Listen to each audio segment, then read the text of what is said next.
For myself, I would see the white tree flower again, and the silver crown return. Minas Tirith in peace. Minas Anor, as of old, high and full of light, fair, a queen amongst other queens, not a mistress of many slaves. Nay, not even a kind mistress to willing slaves. War must come. While we face a destroyer that would devour us all. But I do not love the flashing sword for its brilliance, or its sharpness, or the swift arrows.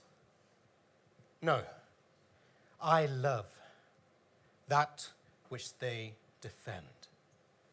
The city of the men of Numenor, and I would have loved her for her beauty, for her ancientry, and for her present wisdom. Not feared, save as a man may fear the dignity of a man of old age and wisdom.